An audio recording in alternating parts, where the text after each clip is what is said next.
Salam sejahtera Malaysia, denyut nadi suara rakyat bergema di channel ini. Terima kasih kerana terus bersama dalam channel ini untuk mendapatkan berita terbaru setiap hari. Sila tekan butang subscribe, like dan share. Malaysia kita punya, cintai Malaysiaku, kita jaga kita. Kita akan mulakan berita terbaru daripada channel ini. Tekan butang subscribe, like dan share. Salam sejahtera Malaysia, denyut nadi suara rakyat bergema di channel ini. Sejak sekian lama orang bertanya-tanya, betulkah UMNO akan keluar dari kerajaan ni? Betulkah kerajaan ini akan tumbang kalau UMNO keluar? Soalan itu pertama. Betulkah UMNO mau keluar dari kerajaan? Betulkah Zahid Hamidi akan bawa semua MP dia, semua menteri dia letak jawatan dan jadi pembangkang? Betulkah? Yang kedua ialah betulkah bahawa mereka akan letak jawatan semua menteri-menteri UMNO? Ingat, UMNO tidak kuat macam dulu ya. UMNO bukan macam dulu lagi. Pernah dulu, kalau anda masih ingat, saya pun masih ingat, waktu itu saya sudah cukup dewasa. Sekarang ni dah 40 lebih umur, jadi sudah cukup dewasa lah. Cukup dewasa. Waktu itu ada istilah begini. Waktu ketika UMNO masih kuat, ada istilah kata begini: apapun yang UMNO letak batu kah, letak kayu kah, letak apa sajalah diletak di mana-mana. Waktu masih kuat dulu tu, batu pun boleh menang, kayu pun boleh menang, tunggul kayu pun boleh menang. Kura-kura kalau letak jadi calon pun boleh menang dalam pilihan raya waktu itu. Tapi sekarang tidak lagi. Sehingga baru-baru ini ada juga artikel kata begini: kalau UMNO tidak bekerjasama dengan mana-mana parti, tidak bekerjasama ataupun dia bertanding secara solo untuk pilihan raya umum ke-15 nanti, menurut artikel itu kata, tidak ada harapan untuk UMNO untuk menang besar lagi. Silap-silap Zahid Hamidi boleh kalah, silap-silap Tok Mat Hassan boleh kalah, silap-silap siapa lagi, yang besar-besar lah boleh kalah, silap-silap tumbang dan boleh pupus UMNO ni. Sebab sekarang UMNO bukan macam dulu lagi. Ya, jadi kerana itu ya tuan-tuan dan puan-puan, kalaulah UMNO keluar daripada kerajaan ini, pada pendapat saya, pertama, kerajaan tak perlu risaulah. Tidak perlu risau pun. Kalau dia keluar pun, kerajaan tetap ada majoriti muda. Kerajaan Madani ini, Datuk Seri Anwar Ibrahim, tetap ada majoriti muda dan belum tumbang. Tapi dia dapat disahkan tidak ada lagi majoriti 2/3. Risikonya kepada Datuk Seri Anwar Ibrahim hanya satu, iaitu ketika pembentangan rang undang-undang pembekalan. Kalau tidak ada sokongan, dia mungkin terpaksa letak jawatan. Tapi untuk kata otomatik kerajaan Madani tumbang, itu tidak mungkin berlaku ya. Jadi menteri-menteri UMNO saya fikir tidak akan begitu mudah untuk meletak jawatan. Bukan mudah, lagipun ramai orang lagi berbaris menunggu. Kalau semua menteri UMNO keluar, bagus jugalah. Ada peluang untuk DAP, ada peluang untuk amanah, untuk isi tempat mereka. Ini pun sebenarnya boleh dikatakanlah, boleh dikatakan hasil daripada persefahaman yang baik dalam kerajaan perpaduan. Walaupun UMNO taklah besar mana kemenangan dia, tidak macam dulu, maksud saya tidak macam dulu kemenangan itu, tapi mereka tetap dihargai oleh kerajaan yang ada sekarang, sampai mereka tetap diberikan banyak jawatan dalam kerajaan. Timbalan Perdana Menteri dari mana? Timbalan Perdana Menteri daripada UMNO, yang sepatutnya boleh sahaja daripada DAP, tetapi kerana strategi politik menunjukkan bahawa mereka ini sefahaman, ada perpaduan, maka okeylah, bagilah dekat Datuk Seri Zahid Hamidi. Jadi maksud kata begini, UMNO kena sentiasa ingat, bahawa mereka ada sekarang ini menjadi kuat semula, bolehlah dikatakan semakin mengorak langkah untuk menjadi kuat kerana mereka ada satu gabungan persefahaman politik dengan Pakatan Harapan, ya. Jadi hanya satu peluang untuk UMNO dapat menang, ialah dengan bekerjasama dengan Kerajaan Perpaduan, dengan Pakatan Harapan. Kalau tidak, UMNO tak akan boleh kalahkan PAS. Itu for sure lah. UMNO susah untuk kalahkan PAS. Nah, kalau 1 lawan 1, UMNO lawan PAS, memang belum tentu UMNO boleh menang. Okey, walaupun di tempat DAP, walaupun di tempat yang di tempat yang bukan PAS yang menguasa. Apa pendapat anda? Sila tinggalkan komen. Denyut Nadi, Suara Rakyat, bergema di channel ini. Bye-bye.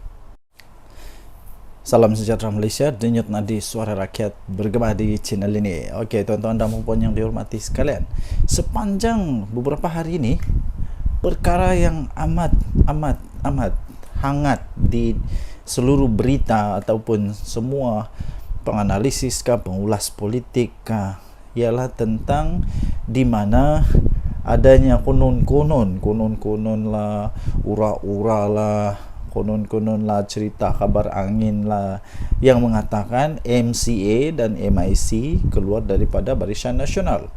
Tuan-tuan dan puan yang dihormati sekalian, itu hanya berita kabar angin. Walaupun begitu, malam ini, hari ini, pagi ini, hari ini, petang ini, apa-apa sajalah masa yang anda tonton video ini, saya ingin nyatakan bahawa tidak ada keuntungan pun kalaulah MCA dan MIC keluar daripada Barisan Nasional. Apa keuntungan bagi mereka? Mungkin anda boleh berikan komen. Apa pendapat anda? Sekiranya MCA keluar daripada Barisan Nasional, adakah yang sanggup untuk menerima mereka sebagai satu gabungan politik, rakan politik di dalam gabungan? Sanggupkah Perikatan Nasional ambil MCA? Sanggupkah Perikatan Nasional untuk ambil MIC?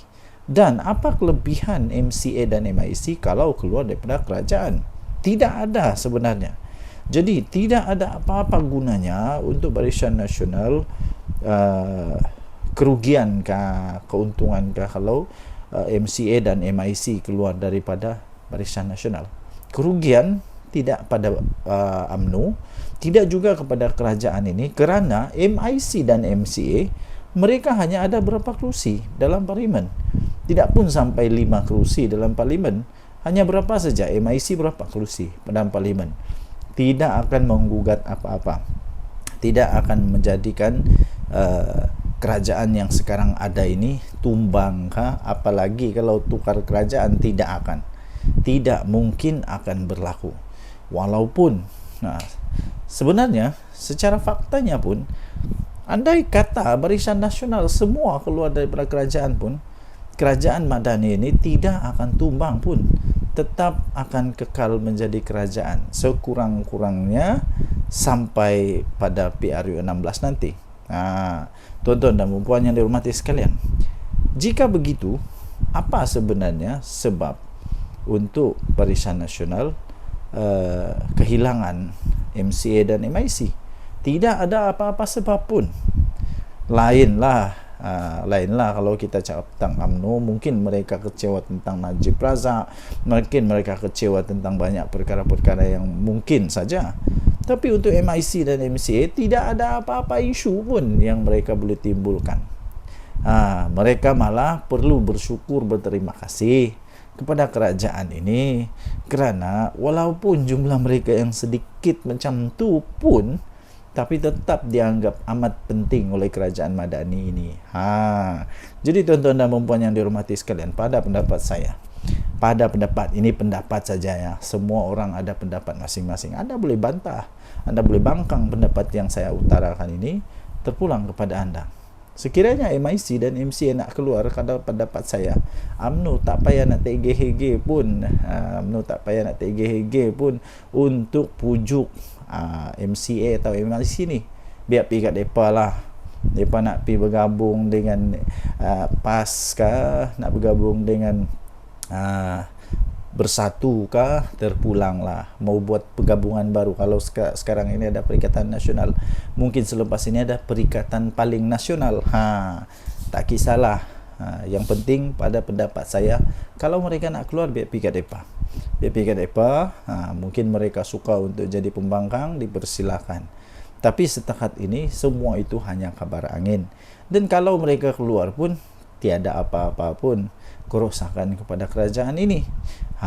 Jadi apa pendapat anda? Sila tinggalkan komen anda. Sekiranya MCA dan MIC mau keluar, apa pendapat anda? Betulkah mereka mau keluar? Mungkin anda ada sumber yang lain yang mengatakan mereka mau keluar. Tapi pada pendapat saya, tidak akanlah mereka keluar untuk setakat ini, kerana tidak ada apa-apa keuntungan pun. Dan saya fikir UMNO tidak akan tergugat pun. UMNO tidak pun rasa kecil hati kalau mereka keluar. Tinggalkan komen, tekan butang subscribe, denyut nadi Suara Rakyat bergema di channel ini. Bye-bye. Salam sejahtera Malaysia, denyut nadi Suara Rakyat bergema di channel ini. Okey, tuan-tuan dan puan yang dihormati sekalian, sepanjang beberapa hari ini, perkara yang amat hangat di seluruh berita ataupun semua penganalisis pengulas politik ialah tentang di mana adanya konon-konon lah, ura-ura lah, konon lah, cerita kabar angin lah yang mengatakan MCA dan MIC keluar daripada Barisan Nasional. Tuan-tuan dan puan yang dihormati sekalian, itu hanya berita kabar angin. Walaupun begitu, malam ini, hari ini, pagi ini, hari ini, petang ini, apa-apa sajalah masa yang anda tonton video ini, saya ingin nyatakan bahawa tidak ada keuntungan pun kalaulah MCA dan MIC keluar daripada Barisan Nasional. Apa keuntungan bagi mereka? Mungkin anda boleh berikan komen. Apa pendapat anda? Sekiranya MCA keluar daripada Barisan Nasional, adakah yang sanggup untuk menerima mereka sebagai satu gabungan politik, rakan politik di dalam gabungan? Sanggupkah Perikatan Nasional ambil MCA? Sanggupkah Perikatan Nasional untuk ambil MIC? Dan apa kelebihan MCA dan MIC kalau keluar daripada kerajaan? Tidak ada sebenarnya. Jadi tidak ada apa-apa gunanya untuk Barisan Nasional, kerugiankah, keuntungankah kalau MCA dan MIC keluar daripada Barisan Nasional? Kerugian tidak pada UMNO, tidak juga kepada kerajaan ini, kerana MIC dan MCA mereka hanya ada berapa kerusi dalam parlimen. Tidak pun sampai 5 kerusi dalam parlimen. Hanya berapa saja, MIC berapa kerusi dalam parlimen. Tidak akan menggugat apa-apa, tidak akan menjadikan kerajaan yang sekarang ada ini tumbang apalagi kalau tukar kerajaan, tidak mungkin akan berlaku. Walaupun sebenarnya secara faktanya pun, andai kata Barisan Nasional semua keluar daripada kerajaan pun, kerajaan Madani ini tidak akan tumbang pun, tetap akan kekal menjadi kerajaan sekurang-kurangnya sampai pada PRU 16 nanti. Tuan-tuan dan puan yang dihormati sekalian, jika begitu, apa sebenarnya sebab untuk Barisan Nasional kehilangan MCA dan MIC? Tidak ada apa-apa sebab pun. Lainlah kalau kita cakap tentang UMNO, mungkin mereka kecewa tentang Najib Razak, mungkin mereka kecewa tentang banyak perkara-perkara yang mungkin saja. Tapi untuk MIC dan MCA tidak ada apa-apa isu pun yang mereka boleh timbulkan. Mereka malah perlu bersyukur, berterima kasih kepada kerajaan ini, kerana walaupun jumlah mereka yang sedikit macam tu pun, tapi tetap dianggap amat penting oleh kerajaan Madani ini. Jadi tuan-tuan dan puan yang dihormati sekalian, pada pendapat saya, ini pendapat saja ya. Semua orang ada pendapat masing-masing. Anda boleh bantah, Anda boleh bangkang pendapat yang saya utarakan ini, terpulang kepada anda. Sekiranya MIC dan MCA nak keluar, kalau pendapat saya, UMNO tak payah nak terhege-hege pun, UMNO tak payah nak terhege-hege pun untuk pujuk MCA atau MIC ni. Biar pergi kat mereka lah. Mereka nak pergi bergabung dengan PAS kah, nak bergabung dengan Bersatu kah, terpulang lah, mau buat pergabungan baru. Kalau sekarang ini ada Perikatan Nasional, mungkin selepas ini ada Perikatan Paling Nasional. Tak kisahlah. Yang penting pada pendapat saya, kalau mereka nak keluar, biar pergi kat mereka. Biar pergi kat mereka. Mungkin mereka suka untuk jadi pembangkang, dipersilakan. Tapi setakat ini semua itu hanya kabar angin. Dan kalau mereka keluar pun tiada apa-apa pun kerosakan kepada kerajaan ini. Jadi apa pendapat anda? Sila tinggalkan komen anda. Sekiranya MCA dan MIC mau keluar, apa pendapat anda? Betulkah mereka mau keluar? Mungkin anda ada sumber yang lain yang mengatakan mereka mau keluar. Tapi pada pendapat saya, tidak akanlah mereka keluar untuk setakat ini, kerana tidak ada apa-apa keuntungan pun. Dan saya fikir UMNO tidak akan tergugat pun. UMNO tidak pun rasa kecil hati kalau mereka keluar. Tinggalkan komen, tekan butang subscribe, denyut nadi Suara Rakyat bergema di channel ini. Bye bye.